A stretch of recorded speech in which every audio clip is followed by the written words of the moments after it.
అందరూ చెప్పండి, నీతిమంతులు పొందు ఆశీర్వాదములు. నీతిమంతులు ఏ ఆశీర్వాదాలు పొందుతారో దేవుని వాక్యంలో ఏ వాక్యాలు ఉన్నాయి. ఈరోజు మనం కొద్దిసేపు దేవుని వాక్యం ద్వారా నీతిమంతుల యొక్క ఆశీర్వాదాలను మనం గమనిద్దాం. మంచిది. ఈ సమయంలో మరి ఈ వాక్యాన్ని, ఈ యొక్క కార్యక్రమాన్ని వింటున్నాం. మీ అందరికీ కూడా దేవుడు మంచి ఆరోగ్యాన్ని ఇచ్చి మీ అవసరాలన్నీ తీర్చి భగవంతుడు యేసయ్య మీకు తోడుగా ఉండినట్లుగా, ఈ వాక్యాన్ని వింటున్న మనందరికీ కూడా దేవుడు తోడుగా ఉండినట్లుగా ఈ కార్యక్రమాన్ని మనం ప్రారంభం చేసుకున్నాం. పేతురు రాసిన మొదటి పత్రిక 3వ అధ్యాయము 12వ వచనాన్ని ప్రారంభం చేసుకున్నాం, చదువుకున్నాము. ఇక్కడ చూడండి, మొదటి పేతురు 3:12, ప్రభువు కన్నులు నీతిమంతుల మీదను ఆయన చెవులు వారి ప్రార్థనల వైపును ఉన్నవి, కానీ ప్రభువు ముఖము కీడు చేయని వారికి వినోదముగా ఉన్నది. ప్రభా, ఈ దివ్యమైన జీవపు వాక్కు చెప్పడానికి తండ్రి ఏమాత్రం వాడు నాయన నీవే నీ భక్తులకి నాయన నీ వాక్యం ద్వారా మాట్లాడండి నాతోను మాతోను. ఈ వాక్యం ఎంతమంది వింటున్నారో ప్రభా, వారందరితో నీ వాక్యంలో నుండి నీవే నీ స్వరముతోనే మాట్లాడమని యేసు శ్రేష్టమైన నామములు ప్రార్థిస్తున్నాను, మా పరలోకపు పరమ తండ్రి. ఆమేన్. ఈ సజీవ భాగంలో మనం గమనిస్తే ప్రియమైన దేవుని సంగమా, ఈ మొదటి పేతురు 3:12 ప్రభువు కన్నులు నీతిమంతుల మీద ఉంది, ఆయన చెవులు వారి ప్రార్థనల వైపు ఉంది, కానీ ప్రభువు ముఖము కీడు చేయు వారికి విరోధంగా ఉన్నది. చూడండి, ప్రభువు కన్నులు, రెండోది మనం చూసినట్లయితే చెవులు, మూడోది చూస్తే ఆయన ముఖము. ఈ ముఖములో, దేవుని యొక్క ముఖములో ఏమున్నాయి? కన్నులున్నాయి, చెవులున్నాయి, ఆయన ముఖము ఉన్నట్లుగా మనం చూస్తున్నాం. కాబట్టి ప్రభువు కన్నులు నీతిమంతుల మీద ఉన్నాయని, తర్వాత ఆయన చెవులు వారి ప్రార్థనల వైపు ఉన్నవని, కానీ ప్రభువు ముఖము కీడు చేయు వారికి విరోధం. కాబట్టి నీతిమంతులు ఎలా ఉంటారు, కీడు చేసేవాళ్ళు ఎలా ఉంటారు అనే విషయాన్ని మనం దేవుని యొక్క వాక్యాన్ని మనం గమనించాం. యెషయా గ్రంథాన్ని మనం గమనిస్తే, యెషయా గ్రంథము మరి 3వ అధ్యాయం 10వ వచనాన్ని మనం చూద్దాం. యెషయా గ్రంథం 3వ అధ్యాయం ఒకసారి గమనించండి. 33వ కీర్తన, ముందు చదివిన వచనానికి సంబంధించిందిగా 33వ కీర్తన 12, 13, 14 చదువుకుందాం. ఎక్కడున్నాడు దేవుడు అంటే, దేవుడు ఆకాశమందు నుండి కనిపెట్టుచున్నాడు. ఆయన ఎవరిని? నరులందరినీ ఆయన దృష్టిని అంటే చూస్తున్నాడు. అంటే నరులందరినీ కూడా దేవుడు ఏం చేస్తున్నాడు? హల్లెలూయా. నరులందరినీ దేవుడు దృష్టించుచున్నాడు. తానున్న నివాస స్థలంలో నుండి భూలోక నివాసులందరి వైపు, భూమి మీద ఉన్న భూమి నివాసులందరి మీదకి ఆయన భూలోక నివాసులందరి వైపు ఆయన చూచుచున్నాడు. ఎవరెవరిని చూస్తున్నాడు? అందరిని. అయితే మనం చదువుకున్నది ఆయన కన్నులు నీతిమంతుల మీద ఉంటాయి, ఆయన చెవులు ఆయన చేసే ప్రార్థన మీద ఉంటుంది, కానీ పరలోకంలో నుండి భూమి మీద ఉన్న వాళ్ళందరినీ చూస్తూ ఉంటాయి ఆయన కన్నులను మనం చూస్తున్నాం. యెషయా 3:10 మనం చూస్తే, యెషయా గ్రంథము మీకు మేలు కలుగునని, ఇక్కడ ఏమంటున్నాడంటే మీకు మేలు కలుగునని నీతిమంతులతో చెప్పుము. ఎవరికి చెప్పాలా? ఎవరికి కలుగుతుంది మేలు? నీతిమంతులు. ఎవరికి కలుగుతుంది మేలు అంటే నీతిమంతులకి మేలు కలగద్దు అంటున్నారు. కాబట్టి ఏమంటున్నా, మీకు మేలు కలుగునని నీతిమంతులతో చెప్పుము. వారు తమ క్రియల ఫలము అనుభవిస్తారు. కాబట్టి నీతిమంతుల యొక్క క్రియల ఫలము వారు అనుభవిస్తారు. కాబట్టి ఏమంటున్నాడు, మీకు మేలు కలగద్ది అని ఎవరికి చెప్పాలంటే నీతిమంతులకు చెప్పని దేవుని వాక్యం సెలవిస్తుంది. అలాగే మత్తయి సువార్తలో మనం చూస్తే ప్రియమైన వాళ్ళగా 13వ అధ్యాయం 43వ వచనం, మత్తయి సువార్త 13వ అధ్యాయము 43వ వచనం. అప్పుడు నీతిమంతులు తమ తండ్రి రాజ్యంలో సూర్యుని వలె తేజరిల్లుదురు. చెవులు గలవాడు వినుగాక. నీతిమంతుడికి ఏం కలుగుతుందంట? దేవుని ఉంది దేవుని వాక్యం. నీతిమంతులు పొందు ఆశీర్వాదములని ఒక అంశాన్ని దేవుడు మనకి ఇచ్చాడు. ఈ అంశంలో మనం గమనిస్తే నీతిమంతుడికి ఏం జరుగుతుందంట? అప్పుడు నీతిమంతులు తమ తండ్రి రాజ్యమును, హల్లెలూయా, సూర్యుని వలె వాళ్ళు తేజరిల్లుదురు. ఈ మాట చెవులుండే వాళ్ళు మాత్రమే వినాలన్నాను. భూమి మీద కూడా మానవునికి చెవులు లేని వాళ్ళు ఎవరైనా ఉంటారంటే మందపు చెవులు కూడా ఉంటాయి. దేవుడు అంటే భయం లేక భక్తి లేక ఉండేవారికి మందపు చెవులు ఉంటాయి. వారు వినరు, ఎంత చెప్పినా వినరు. వారికి చెవులు అయితే ఉంటాయి కానీ వారు మనం అందుకని ఏమంటున్నారంటే ఇక్కడ సూర్యుని వల్ల తేజరిల్లు చెవులు గలవారు విందురుగాక దేవుని మాటలని మనం చూస్తున్నాం. నీతిమంతులు మనం గమనిస్తే ప్రియమైన వాళ్ళారా, తండ్రి రాజ్యంలో సూర్యుడు ఎలాగూ తేజరిల్లుతాడో అలాగూ నీతిమంతులు తేజరిల్లుతారని దేవుని వాక్యంలో మనం గమనిస్తూ ఉంటున్నాం. 55వ కీర్తన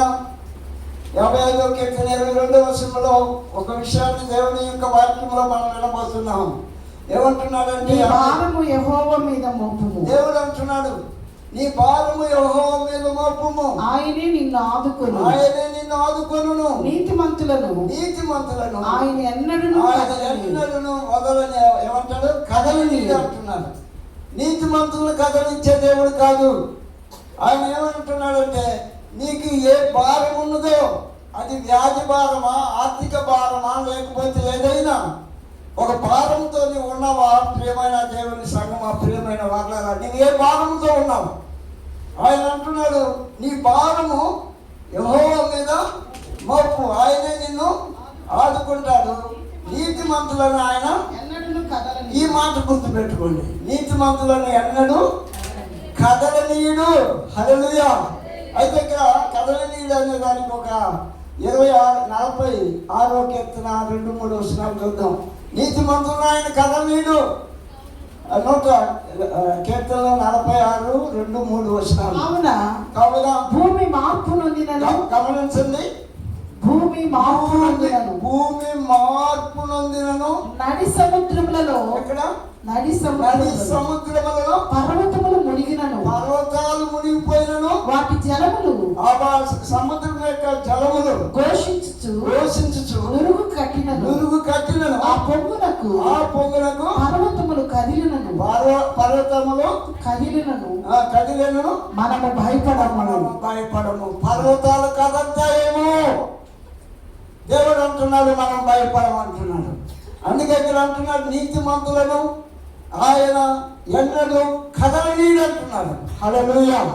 కాబట్టి దేవుడు నీతిమంతులను ఎన్నడూ కూడా కదలనీయుడని దేవుని వాక్యంలో మనం చూస్తూ ఉంటున్నాం. యెషయా గ్రంథంలో చూస్తే 60వ అధ్యాయము 21వ వచనాన్ని మనం గమనిద్దాం. 60 యెషయా గ్రంథం.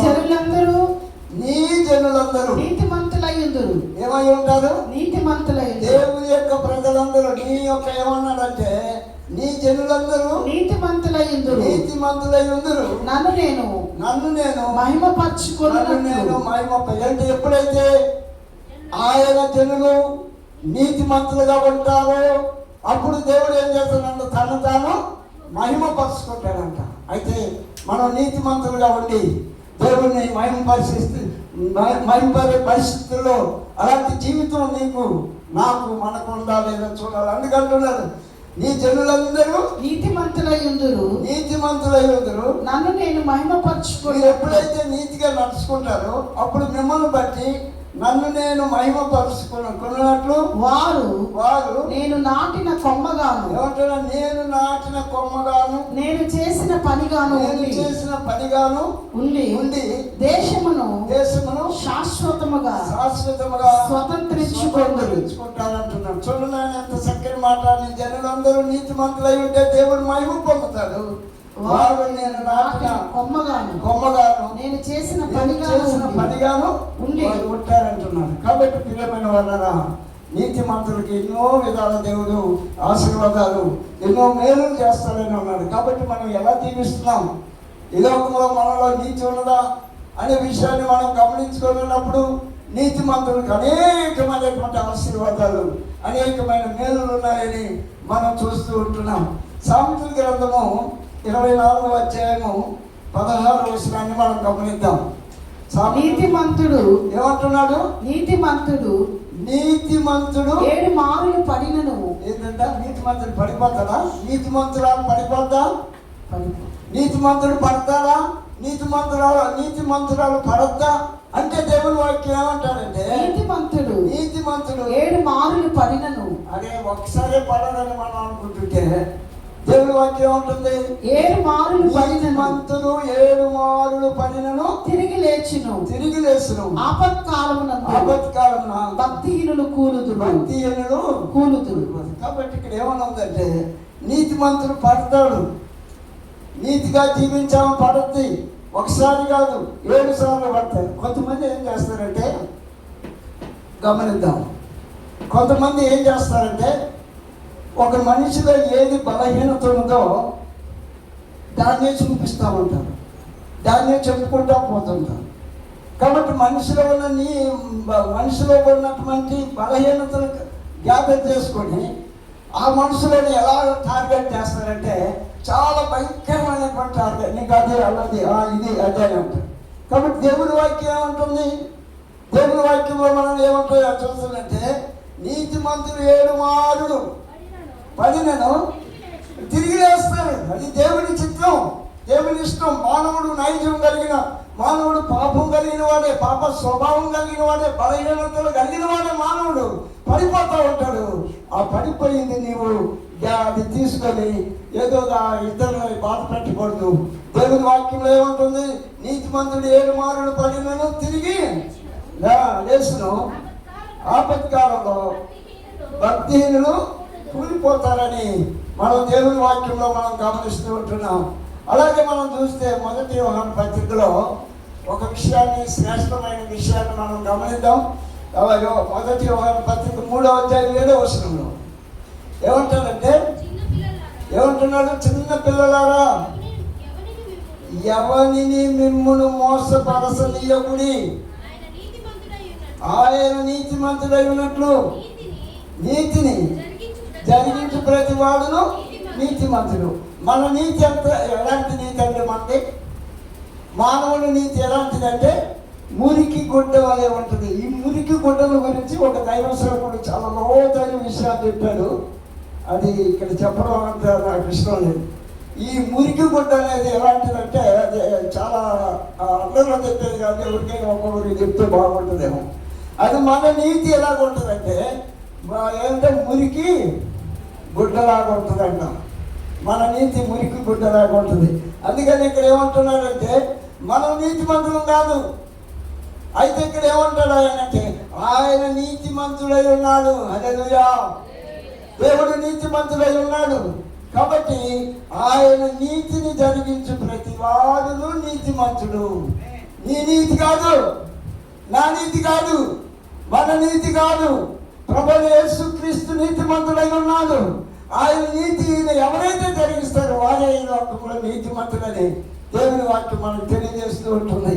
రోమీయులకు రాసిన పత్రికలో మనం చూద్దాం దేవుని వాక్యాన్ని. మరి 1వ అధ్యాయం 17వ వచనాన్ని కూడా మనం గమనిద్దాం. రోమీయులకు రాసిన పత్రిక అపోస్తలుడైన పౌలు ఎందుకనినా ఇక్కడ ఏమంటున్నాడు దేవుని వాక్యంలో? ఎందుకనినా నీతిమంతుడు విశ్వాస మూలముగా జీవించునని రాయబడిన ప్రకారం విశ్వాస మూలముగా అంతకంతకు విశ్వాసము కలుగునట్లు దేవుని నీతి దాని యందు బయలుపరచబడును. నీతిమంతులు విశ్వాస మూలంగా జీవిస్తారు. అదే చెప్తాను. సంఘ చరిత్ర సార సంగ్రహం అనే ఒక బుక్, బైబుల్కి సంబంధించిన బుక్ ఒకటి ఉన్నది. ఆ బుక్ నేను హైదరాబాద్లో, చెన్నైలో, విజయవాడలో అన్ని ప్రాంతాల్లో నేను ఎత్తిగాను. ఎక్కడ బుక్ నాకు దొరకలేదు. ఆ బుక్ ఏంటంటే సంఘ చరిత్ర సార సంగ్రహము అనే పుస్తకంలో ఏం రాశారంటే మార్టిన్ లూథర్ గారి గురించి రాశారు. మార్టిన్ లూథర్ గారు అప్పుడు ఈ కొన్ని సంఘాల్లో ఆయన పోపు గారు లేదా ఆయన చెప్పేది ఫాదర్ గారు చెప్పేదే వినాలా, అదే తప్ప మన బైబిల్ చదవకూడదు, బైబిల్ చూడకూడదు అనే విషయాలు ఉంటున్నప్పుడు మార్టిన్ లూథర్ గారు బైబిల్ ఇక్కడ దాంట్లో ఉండి అన్ని చూసి 92 తప్పులు వారు చేసేది ఈయన గ్రహించారు. బైబిల్ని బట్టి 92 తప్పులు గ్రహించి మళ్ళీ ఇది ఏంటంటే మళ్ళా పోపు గారి కాడికి మోకాళ్ళ మీద ఎక్కిపోతున్నాడు. తన నేరాలు ఒప్పుకోవడానికి పైకి ఎక్కిపోతా ఉంటే, మోకాళ్ళ మీద ఎక్కిపోతా ఉంటే ఈ వాక్యం ఆయన గుర్తొచ్చింది. హల్లెలూయా. ఏ వాక్యం గుర్తొచ్చింది మార్టిన్ లూథర్ గారి కంటే? ఈ వాక్యం చదవండి. ఎందుకనినా నీతిమంతుడు విశ్వాసమూలముగా జీవించునని రాయబడిన ప్రకారము విశ్వాసమూలముగా అంతకంతకు విశ్వాసము కలుగునట్లు దేవుని నీతి దాని యందు బయలుపరచబడును. కాబట్టి వెంటనే లేశారు, మోకాళ్ళ మీద పోయి పైన దర్శించి చెవుల్లో తప్పు చెప్పాల్సింది, పాపం చెప్పాల్సిన ఆయన వెంటనే విశ్వాస మూలముగా నీతిమంతుడు జీవిస్తాడు అని ఆయన లేచి నిలబడ్డప్పుడు అప్పుడు అంతా కూడా తిరుగుబాటు వచ్చింది. ప్రొటెస్టెంట్గా మనం మారాము. కాబట్టి ఇవన్నీ కూడా ఇంకా చాలా చరిత్ర ఉంది. అవన్నీ చెప్పేదానికి మన అంశానికి కొద్దిగా ఆటంకం ఉంది కనుక నేను అవన్నీ ముగిస్తున్నాను. ఏదేమైనా ప్రియమైన వాళ్ళ యోగు భక్తుడు ఏమంటాడంటే, యోగు గ్రంథంలో 36వ అధ్యాయం 7వ వచనం, 36వ అధ్యాయం 7వ వచనం. నీతిమంతులను ఆయన చూడకపోడు. ఏమంటున్నాడు? నీతిమంతులను ఆయన చూడకపోడు. సింహాసనం మీద కూర్చున్న రాజులతో ఆయన వారిని నిత్యము కూర్చుండబెట్టును. వారు గణపరచబడును. నీతిమంతులకి ఏంటి? నీతిమంతులు పొందే ఆశీర్వాదాలు ఇక్కడ అంటున్నాడు. యోగు భక్తులు చెప్తున్నారు. యోగు భక్తులు ఏమైంది? అన్ని పోయి 3 కుమారులు పోయారు. మరి అలాగే కుమార్తెలు కూడా పోయారు. వాళ్ళ సంతానం 10 మంది చనిపోయినా కూడా ఆయన మళ్ళా ఆఖరాలు అంతకంతా పొందాడు. అందుకే ఆయన అంటున్నాడు ఈ మాట. ఆయన అనుభవించి చెప్పే మాట ఏంటంటే, ఆయన నీతిమంతులను ఆయన చూడకపోడు. సింహాసనం మీద కూర్చున్న రాజులతో ఆయన వారిని నిత్యము కూర్చుండబెట్టిన. వారు గణపరచబడతారు నీతిమంతులు. హల్లెలూయా. కాబట్టి నీతిమంతులు ఎన్నడూ విడవబడరు. నీవు నీతిగా ఉంటే, నేను నీతిగా ఉంటే, మనము నీతిగా ఉంటే దేవుడు నిన్ను కాదు, నీ కుటుంబాన్ని కాదు, నీ ఉద్యోగాన్ని కాదు, నీ జీవితాన్ని కాదు, నీ ఆరోగ్యాన్ని కానీ వదిలిపెట్టేవాడు కాదు దేవుడు.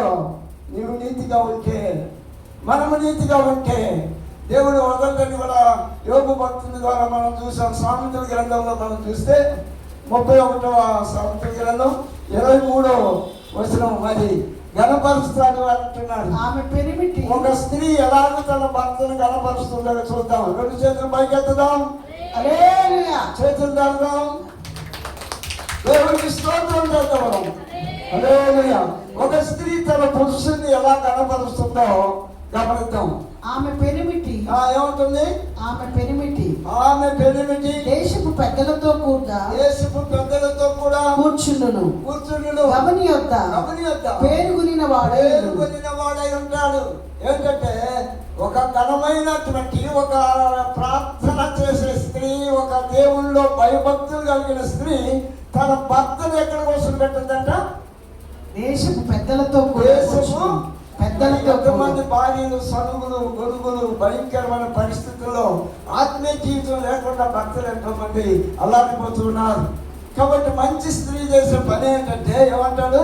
ఆమె పెనిమిటి దేశపు పెద్దలతో కూడా కూర్చుండును. గమని యొక్క పేరుగొనిన వాడ ఈ స్త్రీ ఎలాగుండాలి? నీతిమంతురాలైనటువంటి, భక్తి పరురాలైనటువంటి స్త్రీ తన భర్తకు ఎంతో పేరు ఘనత తెచ్చే స్త్రీగా ఉండాలి. అలా ఉంటే కాపురాలు విడిపోవు, విడాకులు రావు. కాబట్టి ఈ స్త్రీ అనేది భర్త పట్ల అంతా భయభక్తులు కలిగి ఉండాలి, దేవుడిని బట్టి అని తెలియజేస్తున్న కీర్తనలు 5:12 వచనాన్ని చూద్దాం. కీర్తనలు 5:12. యెహోవా నీతిమంతులను ఏం చేశాడు? శపిస్తాడా? నీతిమంతులను దేవుడు శపిస్తాడా? ఆశీర్వదిస్తాడు. ఏమంటుంది దేవుడు? యెహోవా నీతిమంతులను ఆశీర్వదించువాడవు నీవే, కేడముతో కప్పినట్లు నీవు వారిని దయతో కప్పెదవు. కావున నీ నామమును ప్రేమించువారు నిన్ను గూర్చి ఉల్లసిస్తారు. కాబట్టి ప్రియమైన వాళ్ళని గమనిస్తే నీతిమంతులకి ఇంత ఆధిక్యత, ఇంత దేవుడు ఎంతగానో ఇస్తున్నట్టుగా చూస్తుంటున్నాడు. 14 కీర్తన 5వ వచనం. 14వ కీర్తన. ఎందుకనగా దేవుడు నీతిమంతుల సంతానము పక్షమున ఉన్నాడు. దేవుడు ఎవరి పక్షాన ఉంటాడు? నీతిమంతుల యొక్క కుమార్తెల పక్షాన, నీతిమంతుల యొక్క కుమారుల పక్షాన, నీతిమంతుల యొక్క సంతానం పక్షాన దేవుడు ఉంటాడు. నువ్వు నీతిగా ఉంటే, నీవు ఒక తండ్రిగా, నీవు ఒక తల్లిగా, మనం ఒక తల్లిగా నీతిగా ఎప్పుడు ఉంటామో మన సంతానం అభివృద్ధి అవుతానే ఉంటుంది. నీ తల్లిని బట్టి నీవు ఎప్పుడైతే నీతిగా భక్తిగా ఉంటావో నిన్ను బట్టి నీ కుమారుడు నీ కుమార్తెలు కూడా నీతిమంతులుగా ఉంటారు. అందుకంటున్నాడు, ఎందుకనగా దేవుడు నీతిమంతుల సంతానంలో పక్షాన ఉంటాడు. కష్టం వచ్చినా, వ్యాధి వచ్చినా, బాధ వచ్చినా, ఏది వచ్చినా మరి ఆయన నీతిమంతుల యొక్క బిడ్డల పక్షాన దేవుడు ఉంటాడని మనం చూస్తూ ఉంటున్నాం. కీర్తన 32:11 మనం చూద్దాం. కీర్తన 32:11. నీతిమంతులారా యెహోవాను బట్టి సంతోషించుడి. దేనిని బట్టి? యెహోవాను బట్టి సంతోషించు. బంగారాన్ని బట్టా, ఉద్యోగాలను బట్టా, నీకున్న హోదాను బట్టా, నీకున్న అధికారాన్ని బట్టా, నీకున్న పలుకుబడిని బట్టా, నీకున్న బలగాన్ని బట్టా, దేనిని బట్టి నువ్వు సంతోషిస్తానంటే నీతిమంతులారా యెహోవాను బట్టి సృష్టికర్త అయినటువంటి సృష్టికర్త అయినటువంటి యేసు ప్రభువుని బట్టి మీరు ఏం చేయాలంట? సంతోషించి ఉల్లసించండి. యథార్థ హృదయులారా మీరందరూ ఆనందగానము చేయండి. కాబట్టి నీతిమంతులు యెహోవాను బట్టి సంతోషిస్తారు, ఉల్లాసగానం చేస్తారు, ఉత్సాహం చేస్తారు, ఉజ్జీవం చేస్తారు, గొప్ప కార్యాలు దేవుడు చేపిస్తారు. దేవుడికి స్తోత్రం. హల్లెలూయా. 92వ కీర్తన 12-13 వచనాలు మనం చదువుకుందాం. 92వ కీర్తన 12-13. నీతిమంతులు ఇక్కడ గమనిద్దాం. నీతిమంతులు పొందే ఆశీర్వాదము అనే అంశం, నీతిమంతులు పొందే ఆశీర్వాదం అనే అంశం మీద చాలా విషయాలు మనం దేవుని వాక్యంలో గమనించాము, చూసాము. ఈ 92వ కీర్తన 12-13 ఏమంటాడంటే నీతిమంతులు ఖర్జూర వృక్షము వలె మొవ్వు వేయుదురు. లెబనోను మీది దేవదారు వృక్షంలో వారు ఎదుగుదురు. ఎదగాల. ఎక్కడ ఎదగాలండి? భూలోకంలో ఎదగాలి. ఎక్కడ ఎదగాలంటే నీతిమంతులు ఎక్కడ ఎదగాలనో దేవుని వాక్యం ఏం సెలవిస్తుందో. యెహోవా మందిరములో 13వ వచనం. యెహోవా మందిరములో నాటబడిన వారై వారు మన దేవుని ఆవరణములలో వర్ధిల్లుదురు. నాటబడాలి, వర్ధిల్లుతారు. దేవుని మందిరంలో ఎవరైతే నాటబడతారో, ఏ కుటుంబం అయితే దేవుని మందిరంలో నాటబడతారో వారు వర్ధిల్లుతూనే ఉంటారు. వృద్ధులైనా సరే, చిన్నపిల్లలైనా సరే, పెద్దలైనా సరే, ఉన్నవాళ్ళైనా సరే, లేని వాళ్ళైనా సరే, ధనికులైనా సరే, గొప్పవారైనా సరే, ఎవరైనా కానండి దేవుని యొక్క నామంలో మనం గమనించినప్పుడు ప్రియమైన వాళ్ళరా ఇక్కడ ఏమంటున్నాడు? దేవదారు వృక్షములో వాళ్ళు ఎదుగుతారు. ఎక్కడ వర్ధిల్లుతారంటే దేవుని యొక్క మందిరమే దిక్కు. దేవుని మందిరాన్ని నీవు విడిచిపెడితే భూమి మీద నీవు నడవడం లేదు. నువ్వేదో ఎక్కడో నడుస్తున్నావు. నువ్వు ఎప్పుడైతే దేవుని మందిరానికి వస్తావో, దేవుని మందిరంలో నీవు, నీ బిడ్డలు, నీ కుటుంబం నాటబడుతుందో, ఆ కుటుంబం వర్ధలునని దేవుని వాక్యంలో మనం చూస్తూ ఉంటున్నాం. 97వ కీర్తన 12 వాక్యాన్ని ముగింపుకొచ్చాము. దేవుని వాక్యాన్ని ముగించుకోబోతున్నాం. 97:12 ఏమంటున్నాడు? నీతిమంతులారా యెహోవా యందు సంతోషించుడి, ఆయన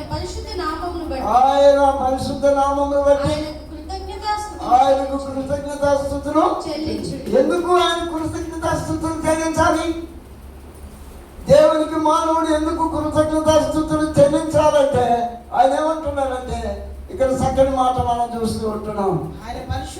ఆయన పరిశుద్ధ నామమును బట్టి ఆయనకు కృతజ్ఞతాస్తుతులు చెల్లించాలి. ఆయన పరిశుద్ధుడు, ప్రభువైన యేసుక్రీస్తు ఆయన పరిశుద్ధుడు, పాపము లేనివాడు, దోషము లేనివాడు, ఆయన పరిశుద్ధుడు. కాబట్టి ప్రియమైన వాళ్ళరా, మనం చూస్తున్నాము ఆయన పరిశుద్ధుడు కనుక ఆయన నామానికి కృతజ్ఞతాస్తుతులు చెల్లించాలి. అపోస్తల కార్యంలో ఒక విషయాన్ని చూద్దాం. 10వ అధ్యాయము 35వ వచనం. అపోస్తల కార్యములు ప్రతి జనములోను చూడండి, ప్రతి జనములోను ఆయనకు భయపడి, ఏ జనమన గాని, ఏ తెగన గాని, ఏ గుంపైన గాని, ఎవరైనా కానివ్వండి, ఏమంటున్నాడు? ప్రతి జనములోను ఆయనకు భయపడి, అంటే ఆయనకంటే దేవునికి దేవుడు అంటే యేసయ్యకు, ఆయనకు భయపడి నీతిగా నడుచుకుని వానిని ఆయన అంగీకరిస్తాడు. నేను అంగీకరించే స్థితిలో ఉన్నావా? నన్ను అంగీకరించే స్థితిలో ఉన్నామా? మనల్ని అంగీకరించే స్థితిలో మన జీవితాలు ఉన్నాయా? మన సాక్ష్యం ఉన్నదా? మన ప్రవర్తన ఉన్నదా? కాబట్టి ఆయన అంటున్నాడు, ఆయన ప్రతి జనములోను ఆయన భయపడి నీతిగా నడుచుకుని వారిని ఆయన అంగీకరించడానికి మనం చూస్తున్నాం. ఆగ్రహంలో మనం గమనిస్తే శ్రేష్టమైన దేవుని సగమా గమనించండి. ఈ యొక్క మనం ప్రకటన గ్రంథం 22వ అధ్యాయం వాక్యాన్ని నేను ముగించడానికి సిద్ధపడుతున్నాను పరిశుద్ధాత్మ దేవుని సహాయంతో. ప్రియమైన దేవుని సంగమ, ప్రకటన 22వ అధ్యాయము 11వ వచనాన్ని చాలా ప్రాముఖ్యమైనటువంటి వాక్యం. అన్యాయం చేయవాడు ఏమంటున్నాడు? అన్యాయం చేయవాడు. అన్యాయం చేసేవాళ్ళు లేరా? ఉన్నారు. అన్యాయం చేసేవాళ్ళు లేరా? గ్రామంలో లేరా? కుటుంబాల్లో లేరా? సంఘములో లేరా? అన్యాయం చేసేవాడు దేశంలో లేరా అని మనం గమనిస్తే ఏమంటే, అన్యాయము చేయవాడు ఇంకను అన్యాయమే చేయని,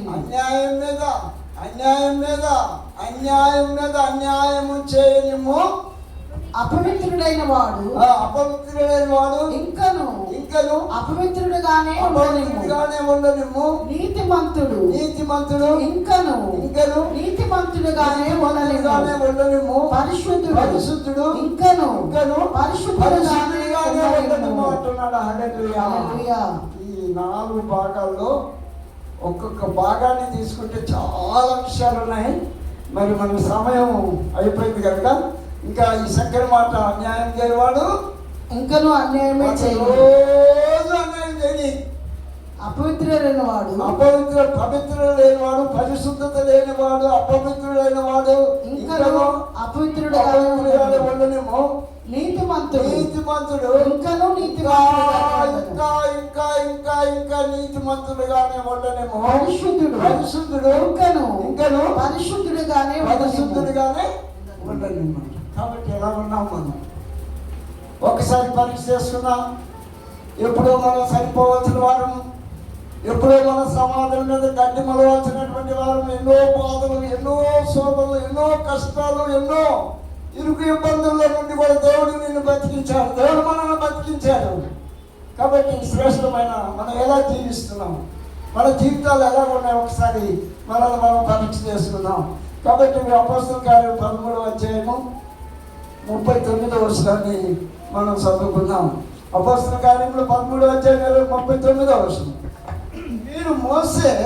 మీరు మోసే ధర్మశాస్త్రమున ఏ విషయములలో ఏమంటున్నా? మీరు మోసే ధర్మశాస్త్రము వలన ఏ విషయంలో నీతిమంతులుగా తీర్చబడలేకపోతురు, నీతిమంతులుగా తీర్చబడలేకపోతురు. ఆ విషయములన్నిటిలో విశ్వసించు ప్రతివాడును ఈయన వలననే. ఈయనెవరు? నీతిమంతుడు. ఈయనెవరు? సృష్టికర్త. ఈయనెవరు? యేసయ్య. ఈయన వలననే నీతిమంతుడుగా తీర్చబడునని మీకు తెలియగా. కాబట్టి ఈయన వల్లనే మనం నీతిమంతులుగా తీర్చబడతాం. నీ వల్ల నువ్వు నీతిమంతురాలుగా తీర్చబడవు. నా వల్ల నేను నీతిమంతుడిగా తీర్చబడను. ఆయన అంటున్నాడు, ఈయన వలననే. ధర్మశాస్త్రం కూడా మనల్ని నీతిమంతులుగా చేయలేకపోయింది. అందుకని ఆయన అంటున్నాడు, ఈయన వల్లనే నీతిమంతులుగా తీర్చబడనని నీకు తెలియని అంటున్నాడు. 2 విషయాలు చెప్పి వాక్యాన్ని ముగిస్తాను. ఈ 2 విషయాలు కూడా ఈ యొక్క నీతిమంతులు నీతిమంతులు పొందే ఆశీర్వాదాలకు కారణాలు ఈ ముఖ్యం కనుక ఈ 2 విషయాలు చెప్పి నేను వాక్యాన్ని ముగిస్తాను. మత్తయి సువార్త 27వ అధ్యాయం 19వ వచనాన్ని చదువుకుందాం. మత్తయి సువార్త 27వ అధ్యాయం 19వ వచనం. అతడు న్యాయపీఠం మీద కూర్చుని గవర్నర్ గారు పొంతి పిలాతు గారు ఆయన న్యాయపీఠం మీద కూర్చున్నప్పుడు అతని భార్య నీవు ఆ నీతిమంతుని జోలికి పోవద్దు, ఈ ప్రొద్దు ఆయనను గూర్చి నేను కలలో మిక్కిలి బాధపడుతున్నని అతని ఎద్దకు వర్తమానం పంపెను. ఏం చెప్తుంది? పిలాతు భార్య ఏం చెప్తుంది? ఈ నీతిమంతుడు, ఆయన నీతిమంతుడు. హల్లెలూయా చెప్తాం. నీవు ఒక న్యాయపీఠం మీద కూర్చున్నా నీవు నీతిమంతుడు కాదు. నువ్వు ఒక తీర్పు చేసేదానికి కూర్చున్నా, నువ్వు గవర్నర్ అయినా, నువ్వు తీర్పు చేసే వాడువైనా, న్యాయపీఠం మీద కూర్చున్నా నీవు నీతిమంతుడు కాదు. ఆయన నీతిమంతుడు.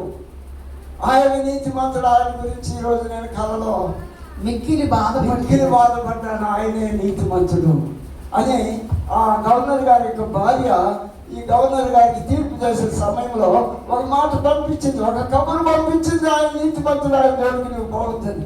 అప్పుడు ఏం చేశాడంటే 24వ వచనంలో, అదే మత్తయి సువార్త 27 పిలాతు ఏమంటున్నాడు? అల్లరి ఎక్కువ అక్కడ ఉన్న వాళ్ళందరూ న్యాయం లేని వారు, నీతి లేనటువంటి వారు అల్లరి ఎక్కువ అవుతున్నదే గాని తన వలన ప్రయోజనమేమీ లేదని గ్రహించి నేను తీసుకొని జన సమూహం ఎదుట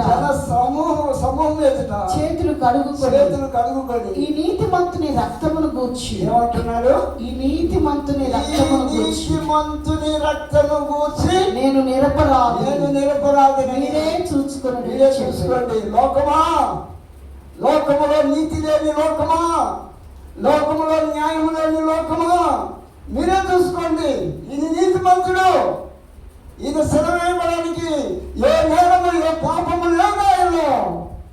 మీరు నీతిమంతులు కాక నీతిమంతులైన యేసు ప్రభువుని సెలవేయడానికి మీరెంత కుట్రలు పడుతున్నారని చెప్పాడు. కాబట్టి ప్రభు అయిన దేవుని సంగమా, మరి నీతిమంతులను ఏమంటున్నాడు? నీతిమంతులు పొందు ఆశీర్వాదములు ఎన్నో ఉన్నాయి. చూసాము దేవుని వాక్యంలో. ఆ నీతి ఎక్కడ ఉందంటే ప్రభువు యేసులోనే ఉన్నది ఆ నీతి. ఆ నీతిమంతుడైన దేవుణ్ణి మనం తెలుసుకొని ఆయన నీతిలో నుండి మనం కూడా నీతిగా ఈ లోకంలో బ్రతుకుతాము. దేవుని యొక్క వాక్యాన్ని ఆశీర్వదించి దీవించదు కాక ఈ సమయాన్ని మనం మరి